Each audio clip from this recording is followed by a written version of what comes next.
Hi everyone, welcome to yet another episode of the Debater's Perspective. My name is Eze Makuba, your regular host.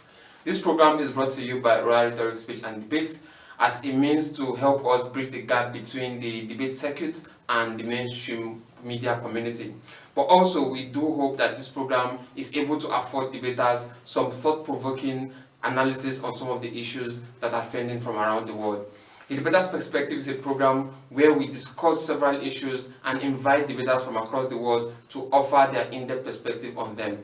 Thank you very much for joining us. If you are here for the first time, please consider subscribing and hit the notification bell beside it so that you are kept aware of when we have new episodes or one of our numerous other programs or projects on the channel.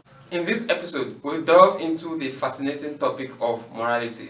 I'm sure this is going to be a debater special, considering the fact that morality is that one principle that would always feature in virtually every debate tournament that you find yourself in. For everyone else, morality is that guide that decides whether or not the decision you are making is right or wrong. It's actually the dilemma that we have in our hearts between trying to reconcile our personal framework with what society expects of us. My guests today from Australia and the United Kingdom would be delving deeply into these issues to answer most of these questions that surround morality, the relationship or nexus it has with religion, the relationship it has with the law, and very many questions that I'm going to be throwing to them. Thank you very much once again for joining us, and like I said initially, please consider subscribing and also sharing this video. My name is Eze Makuba.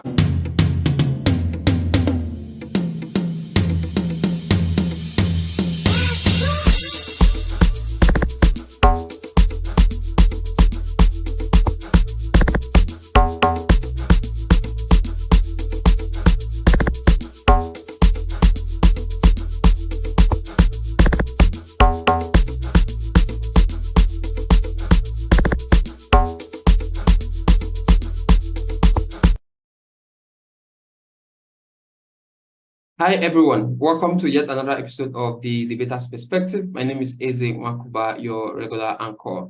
On today's program, we're going to be discussing a very expansive subject. If you're a debater on this show, I think you'd enjoy this episode considering the fact that we're going to be talking about an issue that almost always cuts across all the debate topics or many debate topics that you encounter.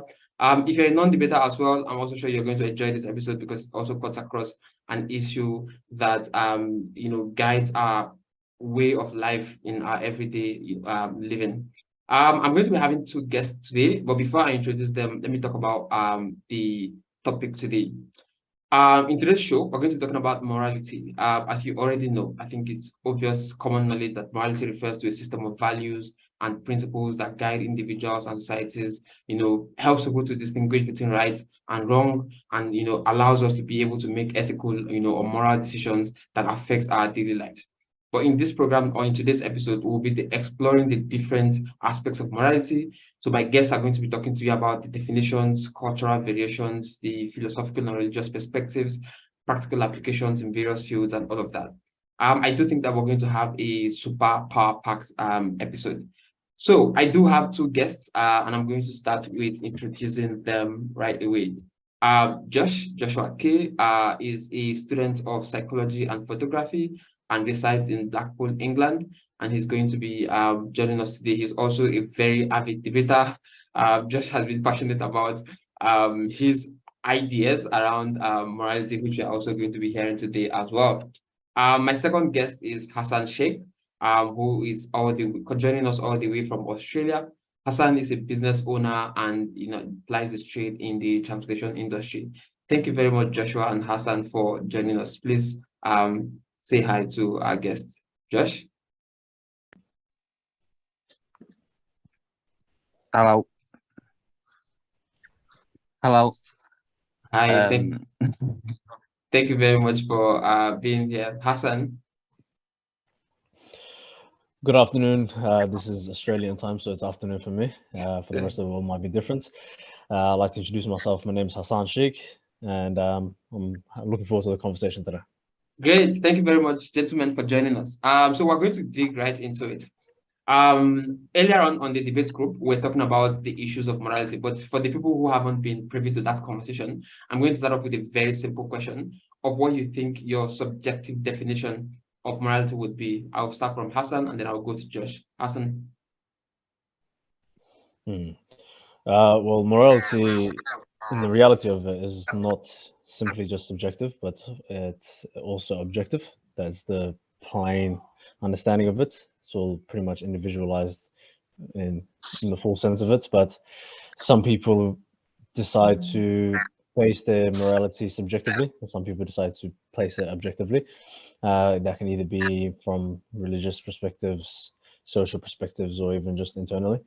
My own perspective on morality is that it's the framework that we all navigate the life that we live and the world that we live. It's a framework that helps us navigate the life that we live. Josh, you want to add a different definition? Well, like Hassan, I believe it is subjective, but I believe it's a set of like values which like built on parenthood and around the community, and it's embedded in your psychological mind, your conscious instead of your unconscious. So it's taught to you. Okay, it can be objective in some perspectives, though.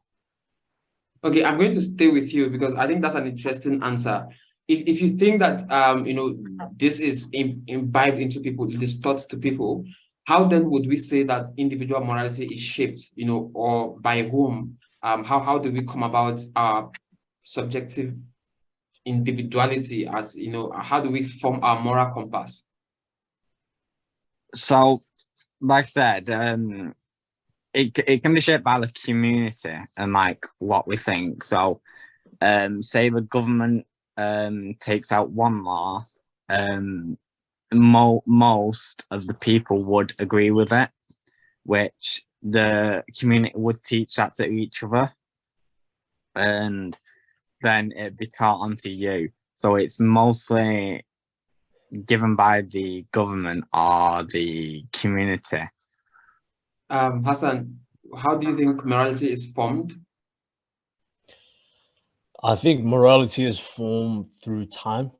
It's something which is it's like, in a sense, it's not like genetics. It's not like something that is passed down through blood, but it's something that's passed down through culture and societies from many years. I think for something to become socially norm, it takes generations for it to become solid in society. And I think the morality that we live in modern day society is something that has been formed and created through many generations and passed down. That is always subject to change. There's things that have changed from, let's say, the 1960s to today's time, but there's things that have been going on for hundreds of years that have been passed down for many generations that are still standing to today. So I think our morality, to an extent, has a link to time. Okay, so morality has a link to time. If you say that individuals over the years and over decades and centuries have passed down morality, are there elements of the human existence that contribute to it? So for instance, let me be more specific. Do you think that empathy plays a role in the moral decisions that we make every day? Yes. Naturally, as human beings, we are trying to be empathetic from our own perspective of empathy, like what we think empathy is to our own self, and then we reflect that onto society. Some people's empathy is in a different, complete direction. As you know, there's many wild stories about, so if you just watch the news every single day, but that person's thought on empathy is on that side, and that's what they act upon. But as human beings, I think inherently we try to be as empathetic as possible from our own standpoint. Okay, yes. I'm going to jump to you, Josh. If we agree with Hassan that empathy is something that almost everyone tends to exhibit, does it then mean that we can allude to empathy as a universal moral framework? So should we say that by virtue of being a human being, you should be empathetic, and therefore, you should be able to make decisions that sort of cater for the well-being of the next person. Well, I do agree with Hassan only to a bit, because empathy is it's a difficult emotion, and from my own knowledge, empathy doesn't connect well with some people as well as it connects with others. And although, say, a sociopath, they don't feel empathy at all, but some of them still have moral codes where they wouldn't go and do this because, as I said, their parents have taught them not to do it. So I don't think it necessarily does impact morals. Okay, as much. Hassan wants to respond to that. Yes. I think that's the limitations of their empathy. Like, we look at life through the lens of our own experiences. Like you just mentioned, that person who is a sociopath or psychopath wouldn't commit certain actions because they were taught by their parents, and that's the limitations of their empathy. I think inherently as human beings, we try to do the right thing because we know as human beings that in essence that is what we are on earth for. But the empathy that a psychopath would portray is not the same empathy a high virtuous individual would portray. Are you saying that everyone has a degree of empathy? Yes, it's a degree of empathy.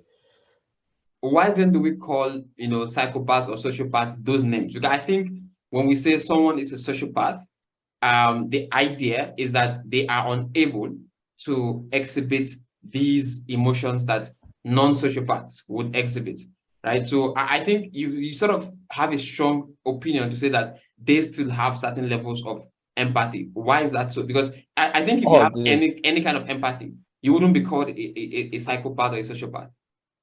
Yeah, there's definitely sociopaths and psychopaths that will do horrendous things, that, let's say, they would go slaughter a whole entire community of people, but then at the same time they wouldn't go kill a cat for some reason. There's empathy that is on certain, it's a spectrum, but I don't think that sociopaths are justified in their level of empathy at all. That's something which is completely ruled out by society. But like we're saying, it's subjective, and some people might harm a cat but will never harm another human being. So it all differs because there's 7 billion people in the world, and everybody displays a different level of empathy.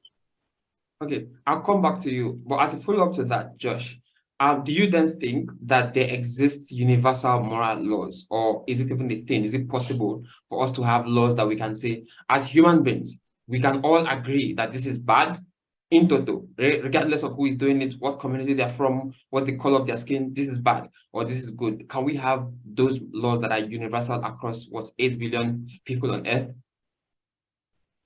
No, I don't think it's possible to have that. I think we should have that, but I don't think, because we're so diverse now, we can't agree on one single thing because each person's unique.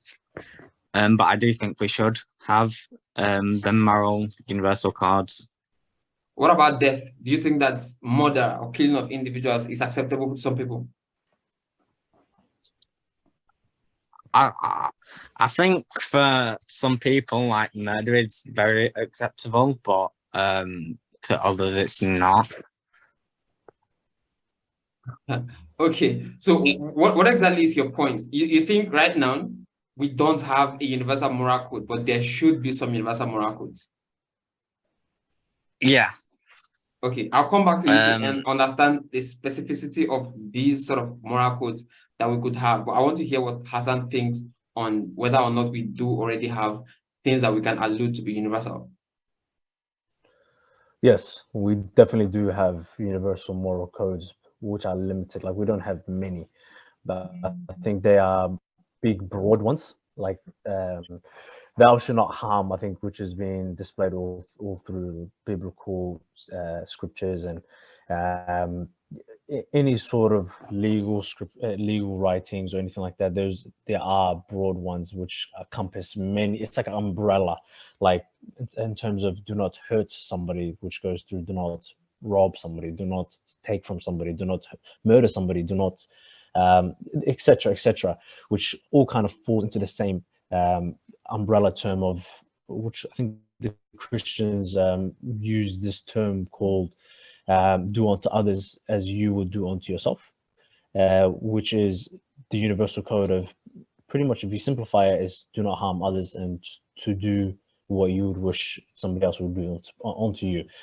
So I think that is a universal moral code. Obviously, some people don't abide by it, and that's just the reality of the world that we live in. But there are basic ones.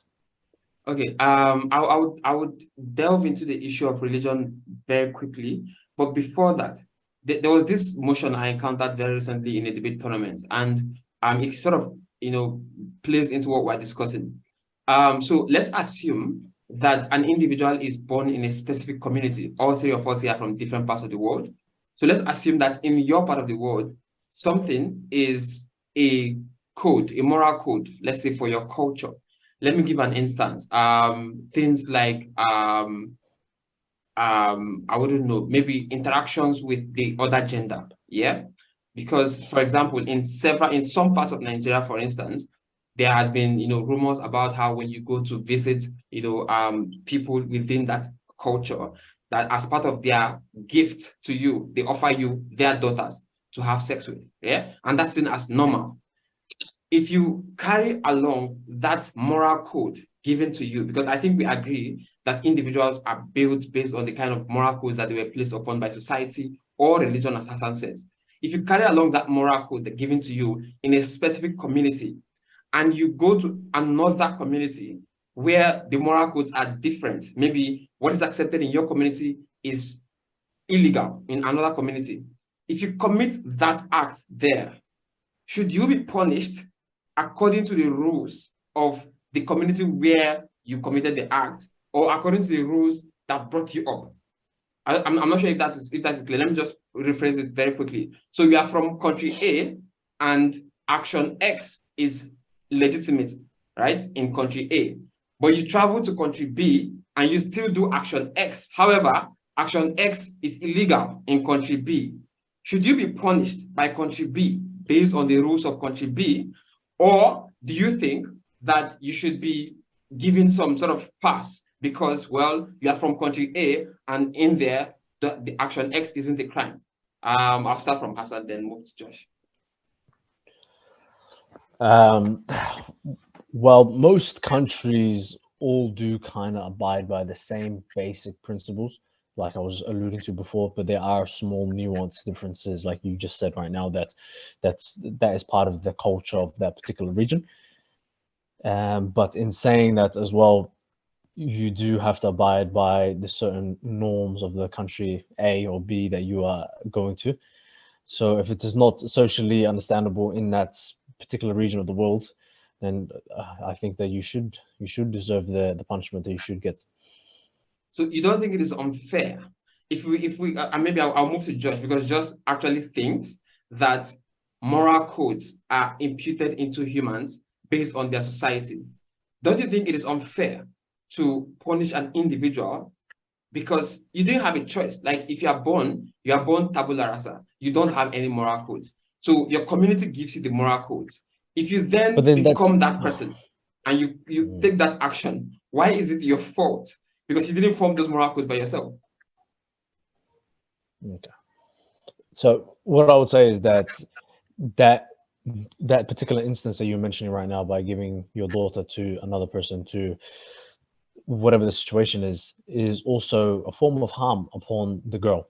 That is hurting that individual, which is harm, which is one of the things I was mentioning to one of the primary universal laws that we live by, and that's not attending to the girl's her feelings, her existence, and invading into that privacy or that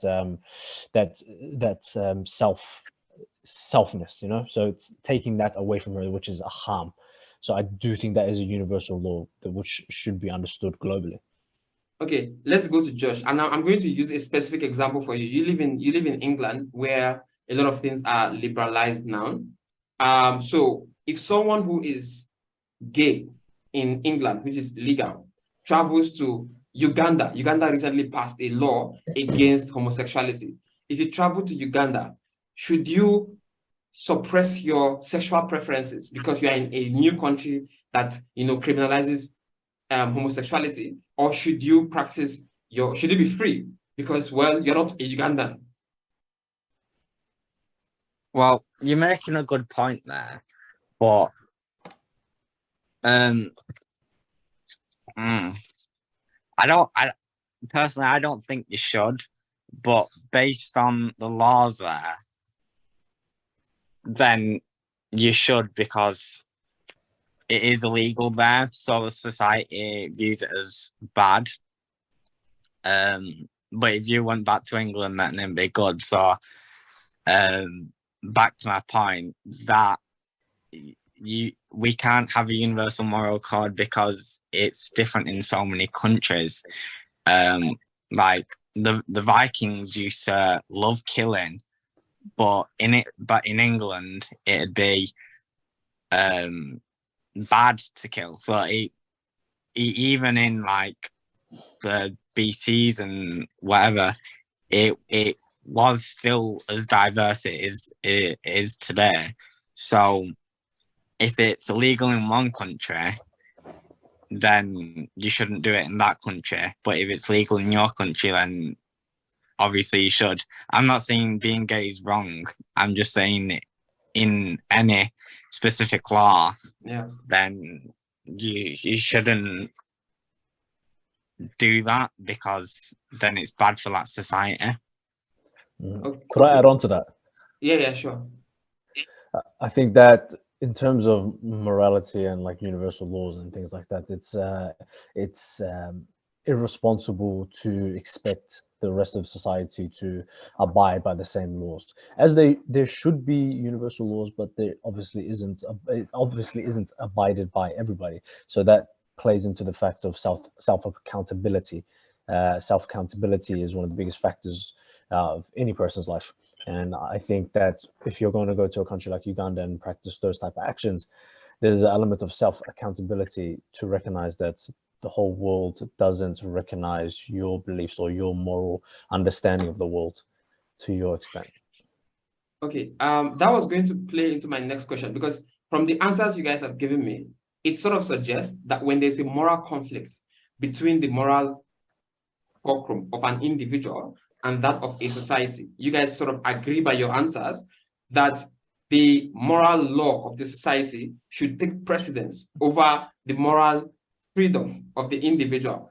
How then do you balance that out? Because, you know, as an individual, there's always going to be those conflicts. You're always going to have, you know, conflicts of, you know, you're always going to be in a dilemma. Probably you're a medical doctor and you have to choose between saving a pregnant woman with a twins having to give birth, or somebody who has an emergency and an accident. There's always going to be times when there's a personal conflict with you.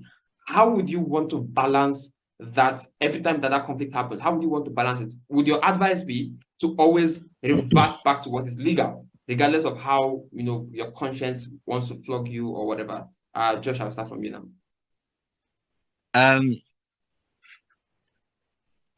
Why you're looking at something like the shopping trolley problem, where you're deciding from good or bad, or so. I think it does conflict, but I don't exactly understand the question. Do you think that society is always right? Because what you say is, if you go to a place and the rules there conflict with your personal moral principles, you should respect the rules of the society. Do we then think that society is always correct simply because it's a majority? Like, so should you always sacrifice your personal happiness? Because the thing with moral laws is that when you do something you consider immoral, there's a personal harm. You can't take that away. You have a conscience. You're probably going to lose sleep. You're probably going to feel guilty. Should you throw all of that away because a society thinks otherwise? Is society always correct? No, I don't think society is always right. As I said, some people think being gay is wrong. Some people think being gay is right. So there isn't really a society can't always be right. It can be right in some circumstances, but sometimes you are right. So if you believe it's right and it doesn't harm others, then you should do what you think is right. But if it does harm others, then society is obviously right. Okay, so society, if society protects harm or prevents harm on a third party, then that's always the correct thing to do. Okay, I'm going to get back to Hassan, but while you chip in on that, I'm going to introduce the next question, which is something you already talked about religion, because you seem to think that morality was formed as years of cultural, cultural developments. People became better over years. At what point do you think that the relationship between morality and religion became as it is right now? Because right now, when you talk about morality, it's always seen from a religious perspective. But I don't think it was always that way anyway. So what then would you say is the relationship between morality and religion, Hassan? I think this is a bit of a long form question. I think majority of human existence, we all lived in small little tiny tribes where humans only interacted with, let's say, a community or village of probably 100, 200 people for the large extents of like human existence. We've now in the past 150 years have all expanded. Now we live in these big, large communities and big, large societies where obviously there's going to be clashes between opinions of certain people, certain individuals. And I think society isn't really adjusted to the large community that we live in now. And I think morality and religion has been.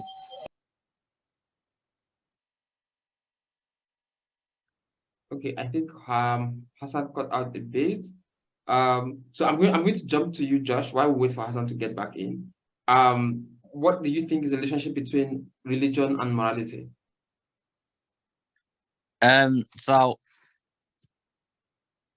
it depends which religion you could talk about. But if you talk about Christianity, Christianity formed 3,000 years ago, and it has changed so much from Old Testament to New Testament.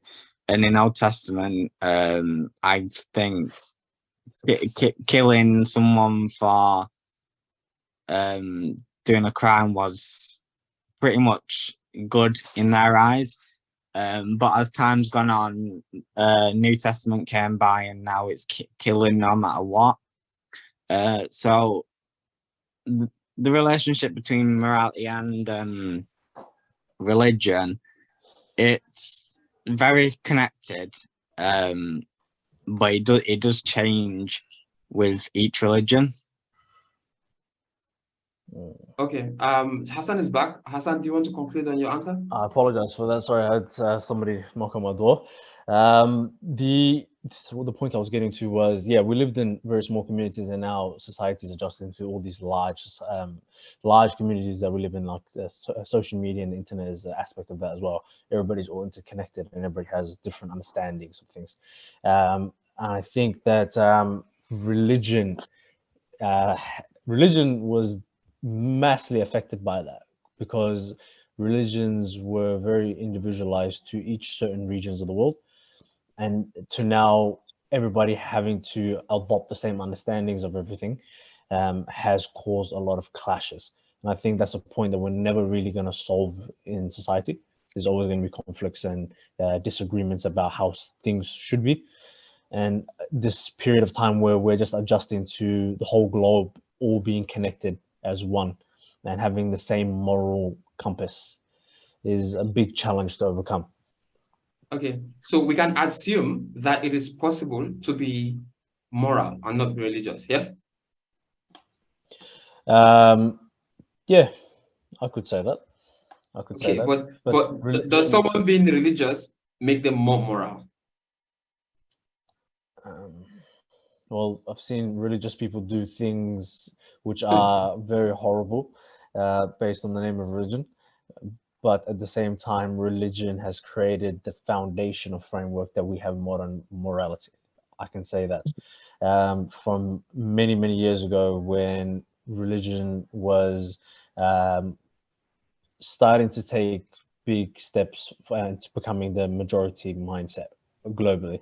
But before this, there were pagan times and certain things that people practiced life in a certain way. But then I think religion kind of came in and gave foundation to most of the beliefs that we do have today in modern society. But yes, a person who's religious can use religion, or not even use religion, but do things which are morally horrendous. Okay, so moving away from religion. Could I just pop in on that? All right, sure, Josh, go ahead. I know in Christianity, a man, just after Jesus was born, he used religion to go around killing a lot of Christians based on what he thought was right through what he was taught when he was from his parents. And as soon as Jesus went to him, he completely changed his mind. So it does tie into what Hassan was saying about people can be religious and be immoral or do horrendous things. Okay, so I'm going to stay with you, Josh. What then is the relationship between morality and the law? Because a lot of times we have had instances where something is considered a moral wrong, but you can't really charge people for that. What do you think the relationship between morality and the law? The law is based on morality. So like if you look at murder, it's like don't harm someone. If you look at theft, rape, if you look at anything to do with law, it's all to do with what's bad and what's not good. Some of the law, like you said in Uganda, it's bad to be gay and it's legal. It's based on the society and what they think is moral or not. So it's completely connected. Okay, Hassan. Yeah, Yep. Hassan, do you agree that morality, that the law takes its standing from morality?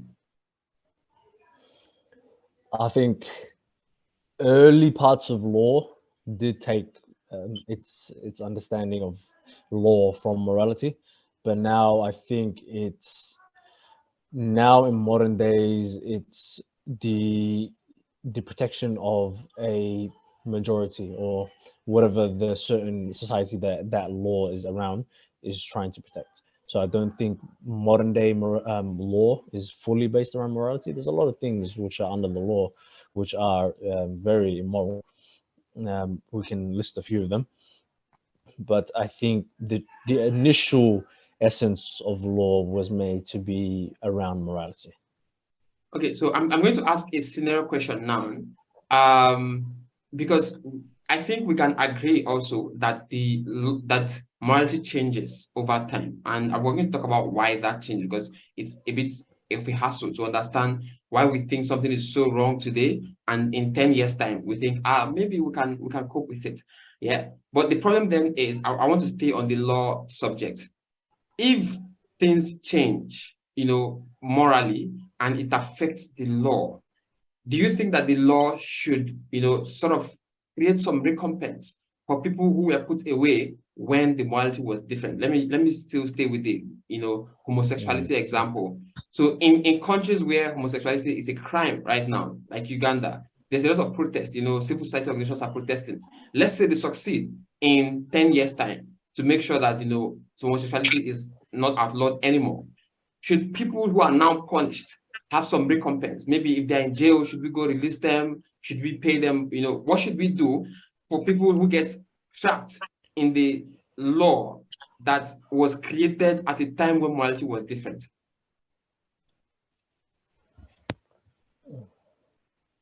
Josh, do you want to take this one? Oh, You want to start so off? Go for it. I guess it depends on the severity of the crimes. Like if it's being gay and being put away, if you're being put away for a year or two, then you should get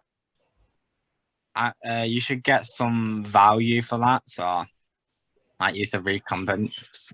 But if you're getting put away for like 10, 15 years, then there isn't really anything you can do other than give you money, because what can make up for all that time? So I don't. It depends on the severity. But have you got anything to say, Hassan? Well, if a society decides to change its stance on a particular topic, and certain people were punished for it, and then they've now changed their mind on that issue, I think there should be some sort of what's the word for it? Some sort of like Recompense. recompensation for it. Yeah, definitely. But at the same time, that's not to say that it's morally right still, or it's globally morally right, or that's not my opinion to say. But if that particular country has decided to change it, the people that have suffered from it have to definitely get something back for it. Okay, so what changes morality? Do we just wake up to the realization that, oh, we have been doing something wrong and held on to it as a law? What informs that change? Because a lot of things have changed in the past 20, 30 years, even in the UK and in much more liberal states. A lot of things that are now considered to be regular, were once frowned upon. What informs that change in what is moral? I think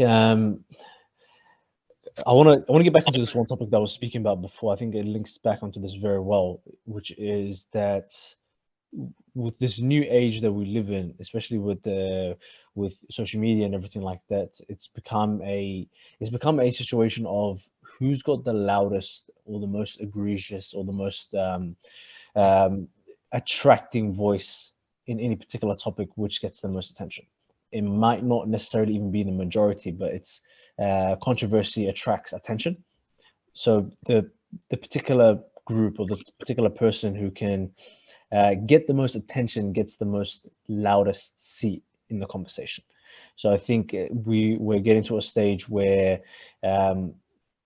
with everybody being on social media and the internet being so prevalent, that if you can somehow make everybody listen to your opinion, you'll get your opinion heard the most.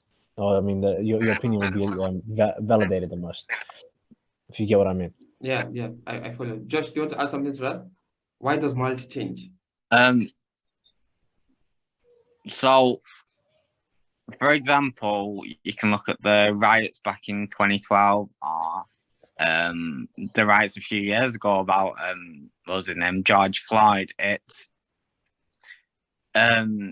like Hassan said, it's people get connected through social media, so people tend to feel more get more people who feel strongly about the same thing, and it builds up more and more.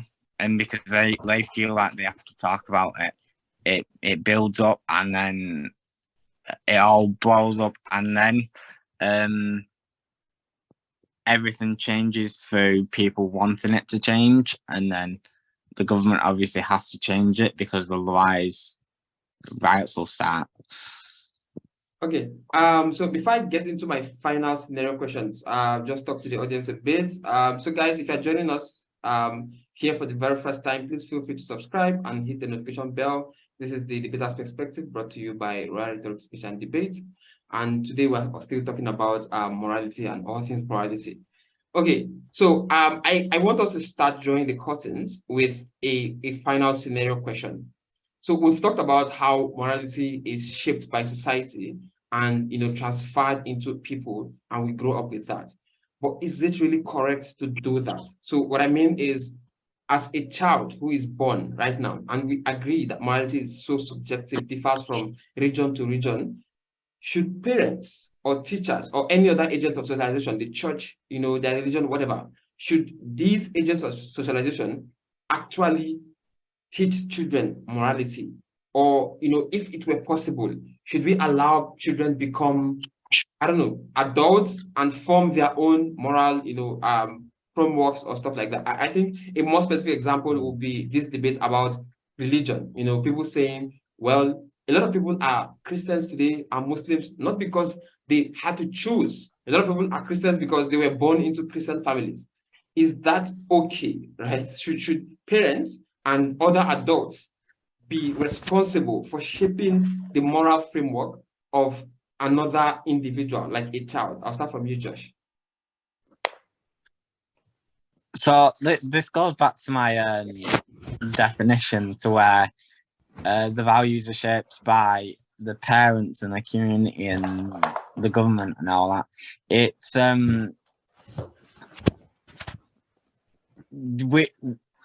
you can't really avoid not teaching a child the morality of the community, because they look up to you. So if you choose to tell them what the community thinks, it's still teaching them the morality.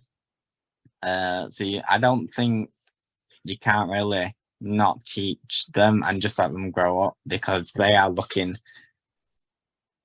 to learn from you. But can we be specific about subject? So religion, for instance, shouldn't we allow children to be irreligious for the first 18 years of their life? Things like sexual preferences, shouldn't we allow children to be, free and make these choices when they're able to make it? Because, for instance, there's a very strong debate going on right now in the United States about the change in educational curriculum. So a lot of schools are starting to teach children as young as 4 or 5 about sexual preferences, talking to them about lesbianism, being homosexual and all of that. Parents are kicking back.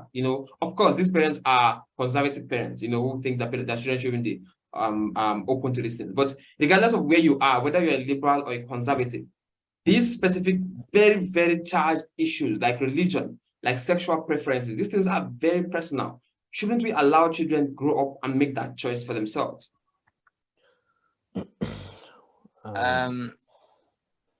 I think we should keep it the way it is and let them choose when they're older.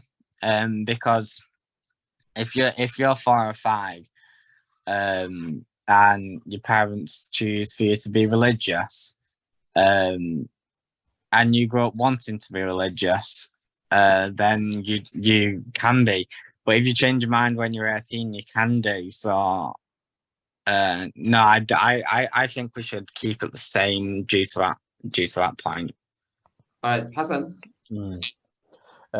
Yeah, I understand the exact topic that you're speaking about. I think this is a big issue in today's society, especially in the Western world. This is a big topic, a big conversation that's happening, and I think the issue lies in allowing parents to parent their children, or to adopt the understandings of the society they live in around them.